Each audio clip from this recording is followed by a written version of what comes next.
savez, on est dans un monde où tout devient pragmatique, pratique. La première des choses qu'on pose quand on réfléchit sur le sujet de l'homme et de la société, on dit mais quelles solutions concrètes tu apportes? Ça, je le dis dans le dernier chapitre. C'est voilà, maintenant, sur le plan pratique, qu'est-ce qu'on fait? Tu vois, ce culte du pragmatisme. On n'arrive pas... Attends, stop. Pourquoi tout de suite l'action concrète? Déjà, il faut prendre le temps de réfléchir et définir les choses. Ça demande du temps. Réfléchir, c'est une action concrète. Mais comme elle n'est pas mesurable, on la considère comme étant abstraite. En vérité, il n'y a rien d'abstrait dans la vie. Tout est concret. Il faut juste qu'on se mette d'accord sur la définition du mot concret. Le concret n'est pas forcément visible. Et nous, on a réduit le concret au visible. Ça veut dire que n'est concret qu'une chose qui est quantifiable, mesurable. Si je peux le mesurer, c'est concret. C'est pas mesurable, c'est pas concret. Non. C'est complètement faux. Dieu, Dieu, c'est pas concret, c'est concret, Dieu. C'est une idée concrète dans ma tête. Même si je ne la vois pas avec mes yeux. Donc tout ce qui est concret n'est pas forcément visible. Et là, ça change notre perspective. On n'est plus dans l'agitation. Allez, il faut agir, on n'est plus dans l'urgence. Il faut agir, il faut gesticuler, il faut apporter des réponses concrètes. Non, c'est pas comme ça que ça se passe. Il faut prendre le temps de la réflexion. Et une réflexion, ça peut prendre des années, ça peut prendre des décennies. Et voilà, toi tu poses un premier jalon, puis quelqu'un d'autre prendra le relais, un autre jalon, et tout doucement. Là aujourd'hui, ils veulent du prêt à penser. Tiens, un système politique, vas-y, mets-le en application. Il y a des consommateurs à tous les niveaux, consommateurs de produits, d'idées, on veut tout consommer maintenant, et voilà, on veut du jetable. Des idées jetables. Alors c'est pas ça en fait. Redéfinir la société et l'homme, ça demande du temps, ça demande de la réflexion, ça demande d'abord de créer un climat, et puis c'est ce climat qui va faire ensuite les choses. De ce climat vont émerger les choses naturellement. C'est que penser la société, ce n'est pas penser l'institution, c'est penser l'homme. Les gens se trompent. Je lui dis, penser la société, penser l'institution, donc revoir un système. Non, non, non, pense l'homme. Quand tu penses l'homme, la société n'en est que son produit, n'en est que son reflet. La société est le reflet de l'homme. Donc si je veux une nouvelle société, je repense l'homme. D'accord? Parce qu'il est là, il est cette graine, justement, d'où qui va donner naissance à cette société. En fait, je pense qu'il faut être juste conscient d'une chose, c'est que le rôle que nous devons jouer, et même que l'islam doit jouer sur le plan sociétal, c'est d'être une source d'oxygène spirituel. Ça veut dire que si on arrive à diffuser cette énergie spirituelle, on n'a pas à s'inquiéter. C'est-à-dire ensuite l'enfant, s'il baigne, s'il vit avec cet esprit dans cette dimension spirituelle, les choses vont se faire naturellement. Il sera habité par cette lumière. Et que plutôt que d'éduquer en transmettant des règles, des normes, etc., non, diffuser l'énergie spirituelle. Et après, les choses vont se faire naturellement, parce que toutes ces normes, etc., sont imprimées en lui. Il faut juste souffler, et ça se réveille. En fait, c'est ça. Les choses se réveillent. Et c'est pour ça que j'ai été critique dans l'un de mes livres, même dans certains de mes articles, sur le réformisme musulman. C'est parce qu'ils ont pensé la réforme que sur le plan juridico-théologique. On pensait qu'en reformulant les concepts juridiques et théologiques, on allait changer le monde. Mais non, les musulmans, c'est pas ça dont ils ont besoin. Ils avaient besoin d'énergie spirituelle. Et l'Occident dans lequel nous vivons, et qui étouffe justement sur le plan spirituel, eh bien, c'est là où l'islam devait jouer un rôle.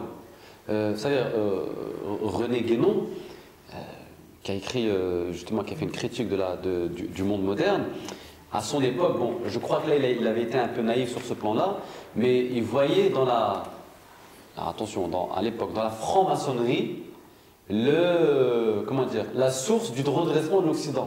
Parce qu'il disait parce qu'il a été à un moment donné franc-maçon, puis après il est sorti quand il a vu en fait ce que c'était. Il a vu que c'était très sombre et très obscur. Mais au début, il croyait, parce qu'il voyait que la franc-maçonnerie parlait beaucoup de spiritualité, il y avait cette dimension mystique, etc. Il dit, mais voilà, c'est ça qui doit redonner un souffle à l'Occident, au redressement de l'Occident. Il avait été naïf sur ce plan-là, même ses disciples vont lui faire comprendre. Lui, il va sortir de la franc-maçonnerie quand il va voir en fait c'était quoi la franc-maçonnerie, et que c'était limite démoniaque, hein. C'était très démoniaque. C'est démoniaque, la franc-maçonnerie, c'est mon point de vue.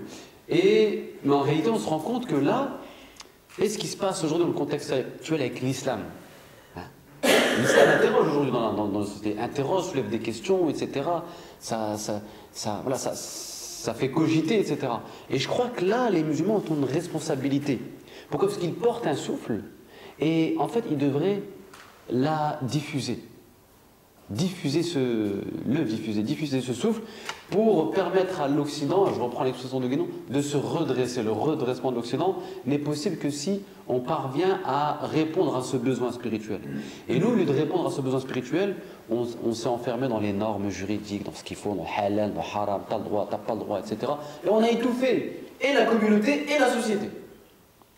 Et à la fin, les gens vont trouver réponse où? Ben forcément, ils vont aller chercher dans le bouddhisme, dans le développement personnel, dans ceci, dans cela. Ce qui est pas. Le fait d'aller chercher dans cette tendance-là, ça prouve qu'ils ont besoin de quelque chose. Et les bouddhistes ont essayé de répondre à ce besoin, etc. Vous allez dans les librairies aujourd'hui, c'est une littérature qui est très à la mode, hein, le bouddhisme, etc. Mais ça prouve que on cherche. Et nous, l'islam, on a un héritage spirituel, mystique, un grand héritage.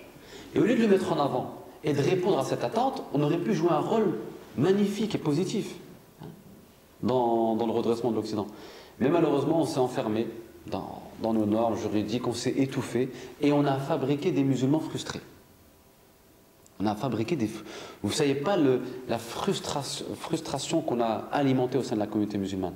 Les gens sont frustrés, il y a des complexes, il y a des tensions et...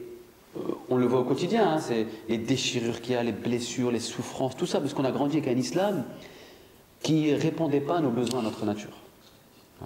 Et je crois que c'est important ce que tu dis. Et juste pour terminer par une chose, c'est que bien sûr, il ne faut pas dire à l'enfant c'est comme ça et pas un stop.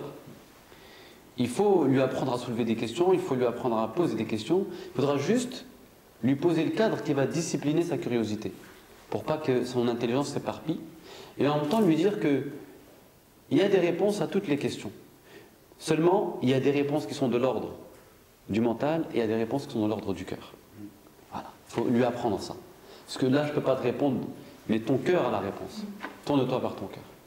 Je pense que c'est comme ça qu'il faut voir les choses. Wallahu a'lam. On va continuer sur ce... Oui, non, mais c'est exactement ça.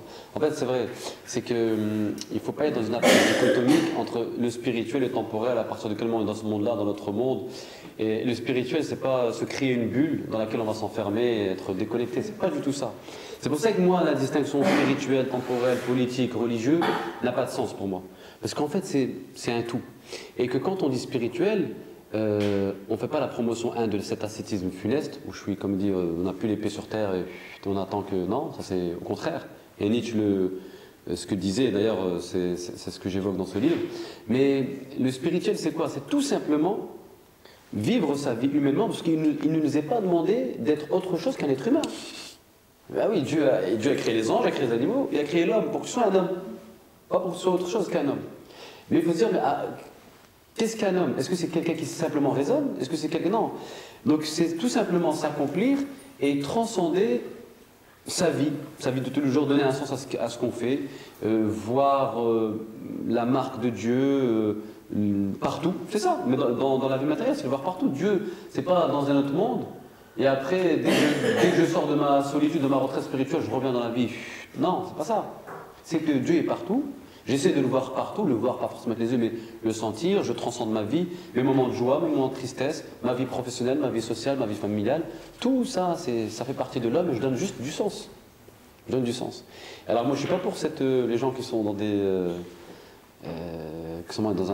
dans une vie parallèle. En fait, ils s'inventent une vie parallèle parce qu'en vérité, ils fuient leurs responsabilités.